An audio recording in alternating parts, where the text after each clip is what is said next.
안녕하세요. 행정의 금융TV 김현행정사입니다. 네. 지난해 너무 바쁜 관계로 영상을 좀 소홀히했습니다. 그래서 올해는 좀 다양한 알찬 내용으로 행정에 관한 정보, 그 다음에 금융에 관한 정보를 조금 많이 제공하려고 합니다. 네.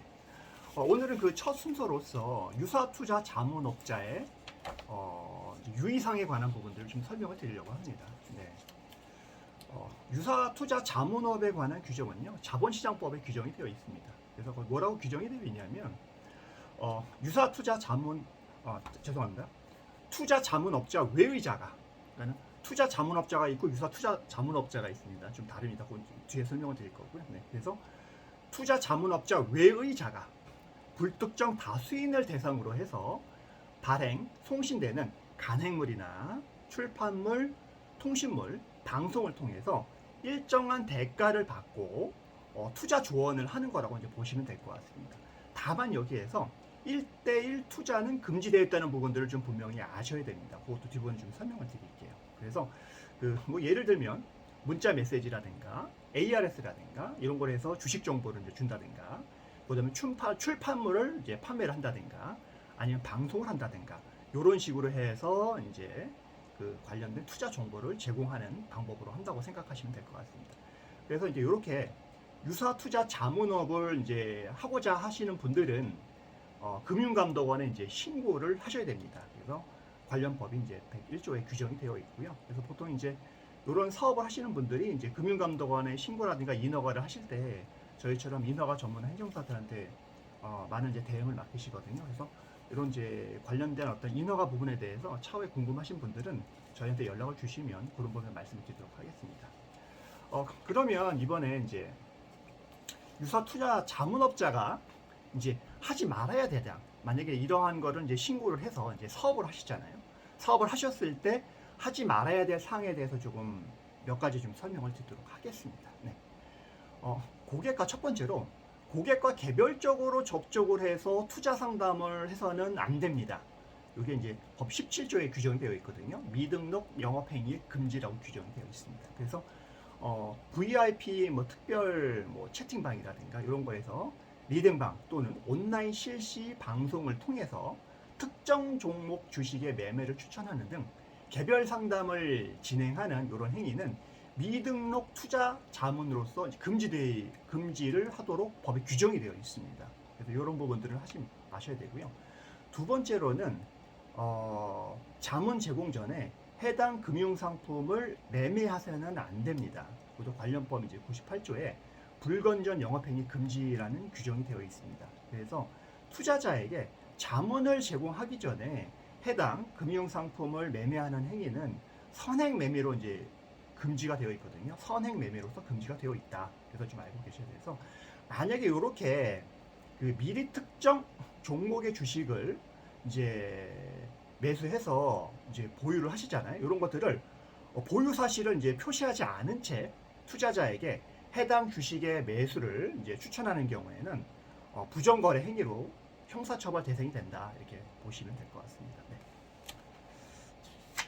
두 번째로는 세 번째죠. 네네.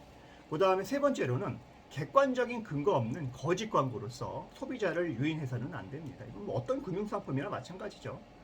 요거는 이제 자본시장법이 아니라 표시광고 공정에 관한 법률이 나와 있습니다.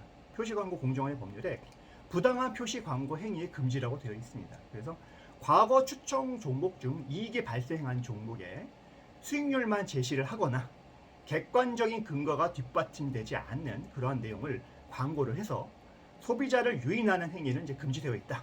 뭐 예를 한번 들어볼게요. 뭐 예를 들면 최소한 몇 프로를 우리가 수익률을 보장해 주겠다라든가, 종목 적중률이 몇 프로다. 뭐 이런 식으로 해서 그렇게 해서 유인하면 안 된다. 그거는 표시광고법 위반이다라고 보시면 될 것 같습니다. 네. 이렇게 표시광고법 위반되겠네요. 공정거래 이제 신고가 들어가겠죠. 그러면 이제 여러 가지 과징금이라든가 이런 행정처분 받겠습니다. 그다음 네 번째로 위약금 등 환불 금액을 사전에 명확하게 안내를 하셔야 됩니다. 요거는 자본시장법이 아니라 요건 약관규제법입니다. 약관규제법에 따라서 약관의 작성과 설명 의무라는 규정이 있습니다. 그래서 사업자는 약관상 중요한 내용을 소비자에게 이해할 수 있도록 설명을 해주셔야 되고요. 수수료 체계와 환불에 관한 위약금 등 환불 금액 어떤 산정 방법에 대해서도 사전에 소비자에게 명확하게 안내를 하셔야 됩니다. 이거는 뭐 어떤 금융상품이나 마찬가지겠지만은 금융상품도 마찬가지고요. 뭐 이렇게 이제 투자를 하는 그런 자물업에 관해서도 분명하게 설명 의무를 분명하게 하셔야 된다라고 이제 보시면 될 것 같습니다. 금융에 관련 것들은 뭐 여담을 드리면 투자를 자문을 한다든가 아니면 어떤 금융상품을 뭐 판다든가 뭐 아시잖아요. 여러 가지 설명 의무가 가장 중요하다는 부분들 그런 부분들. 하다못해 우리가 많이 드는 보험상품 같은 경우에도 설명 의무들이 있잖아요. 이제. 그래서 이제 구체적으로 좀 잘 설명을 해야 된다. 만약에 설명 못하게 되게 되면은 그런 부분들은 이제 그 약관규제법에 위반이 돼서 이제 공정위에 이제 신고가 들어갈 수 있는 부분도 있을 수 있다라고 이제 이해를 하시면 될 것 같습니다. 다섯 번째로 이제 계약 해제 또는 이제 해지에 관한 어떤 환불을 이제 부당하게 뭐 제한해서는 안 됩니다. 이것도 마찬가지로 약관규제법에 나와 있습니다. 그래서 약관규제법에 계약의 해지와 해제에 관한 규정들이 있는데요.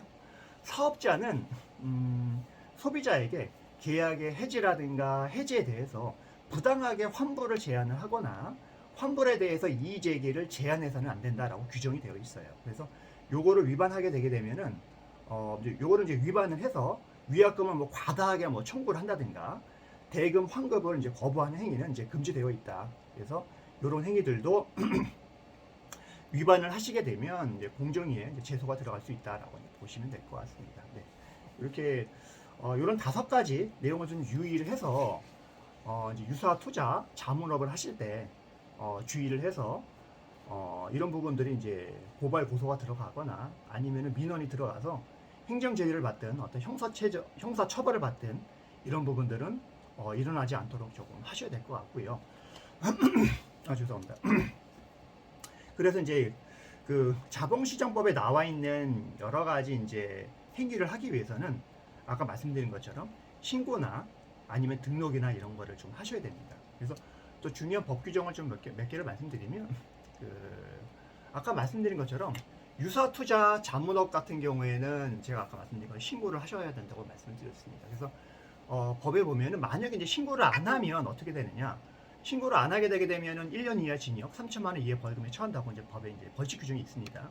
행정법률이라고 형사 벌칙 규정이 없는 게 아니라 그 행정법률에도 그거를 위반하게 되게 되면은 그거를 제재하기 위해서 형사 벌칙 규정이라는 게 있습니다. 행정 형사 벌칙 규정이 있기 때문에 그래서 이렇게 유사 투자 자문업을 하지 않고 신고를 하지 않고 하게 되면 이렇게 형사처벌을 받을 수 있다라는 거고, 그 다음에 유사 투자 자문업과 투자 자문업이 좀 다르다고 보시면 되겠죠. 그래서 그냥 투자 자문업은 법 6조에 규정이 되어 있거든요. 여기 보면은 금융투자업이라고 되어 있습니다. 그래서 금융투자업이란 뭐라고 규정이 되어 있냐면 이익을 얻을 목적으로 계속적이거나 반복적인 방법으로 다음의 행위를 하는 걸 말한다라고 되어 있고, 그 다음의 행위는 어떤 것들이 있냐면 투자 매매업, 투자 중개업, 집합 투자업, 투자 자문업, 투자 일임업, 신탁업 이렇게 6가지가 있습니다. 여기서 투자 자문업이라는 게 있습니다. 그래서 유사 투자 자문업과 투자 자문업을 헷갈리시면 안 된다라는 걸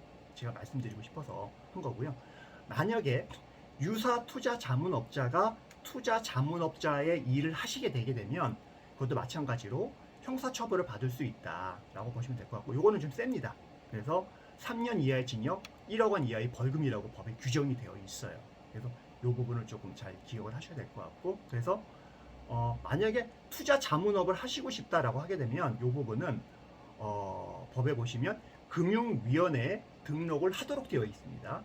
금융위원회 인가를 받거나 금융위원회 등록을 하라라고 되어 있기 때문에 이 부분도 반드시 행정기관에 등록, 인가, 신고, 인허가 관련된 것들을 반드시 하셔야 된다. 그래서 행정기관에 해야 될 인허가 절차를 하지 않으면은 큰 형사적인 제재라든가 행정적인 어떤 제재를 받을 수 있다라는 것을 좀 말씀드리고 싶고요. 그래서 오늘은 유사투자 자문업에 하고자 하실 때는 유사사항, 유의사항에 대해서 하지 말아야 될 그런 유의사항에 대해서 좀 말씀을 드렸습니다. 예.